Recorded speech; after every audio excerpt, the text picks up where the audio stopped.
y precioso había sido destruido, pero habían regresado después del exilio.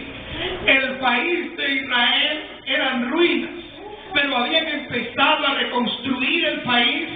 Las casas habían sido reconstruidas, había venido un buen grupo de personas y habían reconstruido el templo. Tenían una vez más el templo, y recordamos que había regresado Nehemías por último, con el último grupo, con ayuda del rey, y había venido para levantar las murallas. Si algunos conocen esta historia, si no, es bueno que conozca esta historia. Regresaron, levantaron los muros de Jerusalén, y la ciudad una vez más empezaba a florecer. Había un buen gobernador en ese tiempo en Israel, llamado Nehemías, un hijo de Dios, un siervo de Dios, un buen líder había en ese lugar. Había un buen sacerdote en ese tiempo.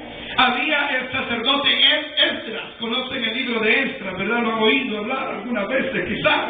Esdras, un gran sacerdote, era el que estaba allí. Pero en medio de todo esto, aunque los muros habían levantado, el templo ya estaba otra vez muy bien, ya se veía precioso otra vez el templo. Las casas, pues ya la gente había reconstruido sus casas, pero en medio de todo esto faltaba algo. Faltaba avivamiento en el pueblo de Israel, porque habían terminado toda aquella labor, pero sin embargo no había un avivamiento como lo que había habido en los tiempos de antes, que ellos habían escuchado el poder de Dios en medio del pueblo de Israel, las maravillas. Ellos terminaron, había buen tiempo, había un tiempo de regreso en casa. Los vecinos habían querido parar la obra, dice la Escritura en los primeros capítulos de Nehemías, que Sanbalat había querido detener la obra, pero habían logrado construir, habían logrado tapar los portillos en los muros. Estaba todo, parecía bien, pero se dieron cuenta que faltaba presencia de Dios en medio del campamento. A veces nosotros podemos ver, y podemos ver la iglesia mejor. Yo sé que este templo, y lo hemos hablado muchas veces, ya no es ni la sombra de lo que encontraron los que vinieron la primera vez acá. El templo ha cambiado.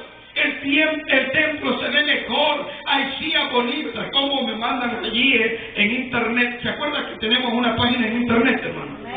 ¿Sí se acuerdan? Mírenla, hermano. Cómo han mandado notas diciendo qué bonita su silla, se ve bonito el templo.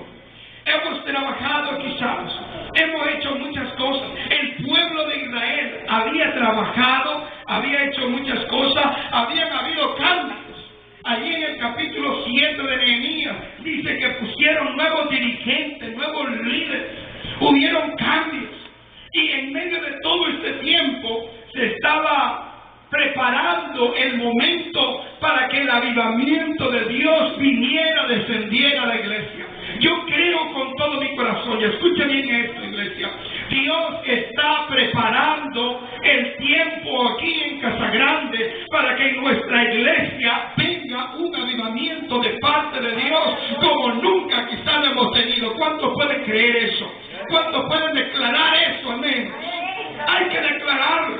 Dice la palabra, en medio de esto se dieron cuenta de que había necesidad. Mire, hermano, si queremos un avivamiento, escuche bien esto. Lo primero que debe de haber es conciencia, saber que necesitamos un avivamiento en este lugar. No podemos estar conformes. Yo no sé cuánto se siente. ¿Sabe qué es avivamiento, hermano? Es cuando la iglesia está llena del poder de Dios. Es cuando la presencia de Dios está allí. Y cuando la iglesia, aunque cante el cántico que sea, tiene deseo de levantar manos, de saltar quizás, de gritar un gloria a Dios. Yo no sé si usted está así, ¿verdad? Es cuando la copa está rebosando, hermano. Cuando no se puede callar la persona y tiene que decir, Dios es bueno. ¿Sí me entiende, hermano? Avivamiento es cuando alguien se levanta para decir gloria a Dios. Oh, las iglesias del Nazareno en Arkansas, las iglesias americanas son bastante tradicionales, conservadoras. Y en un momento habíamos orado y ayunado por avivamiento y estábamos en una asamblea de distrito. Estaba ahí uno de los líderes a nivel mundial de nuestra iglesia. Y estaba allí cuando de repente estaba cantando el grupo de la iglesia samaritana, la iglesia nazareno, y estaban ellos alabando a Dios, y estaban cantando en español, y en medio de eso la presencia de Dios bajó allí en esa iglesia, hermano. Éramos alrededor de unas 700, 800 personas. Los americanos empezaron a salir corriendo como locos. Unos pasaron hasta acá arriba dando vueltas, gritando Jesús vive, He's alive, gritaban y decían Praise the Lord. ¿Sabe qué es lo que había allí? Era una presencia de Dios que el ser humano no se puede aguantar ni callar. Tiene que correr, llorar, gritar, reír. Algo sucede cuando hay avivamiento en el lugar allí. No hay necesidad que uno le diga cuando dicen amén, sino que la gente dice amén, gloria a Dios. Y el superintendente estaba allí a la par mío y se me queda viendo y dice, ¿qué está pasando aquí? Esperamos que el superintendente a nivel general, a nivel de todo el mundo, no vaya a asustarse de ver si unos están corriendo y unos están gritando y va a decir, ¿qué pasó con estos nazarenos? Y me dice luego, bueno, la presencia de Dios, todo está bien. Y cuando pasa el superintendente, uno de los superintendentes mundiales, la iglesia tiene 6, ¿se recuerda la iglesia?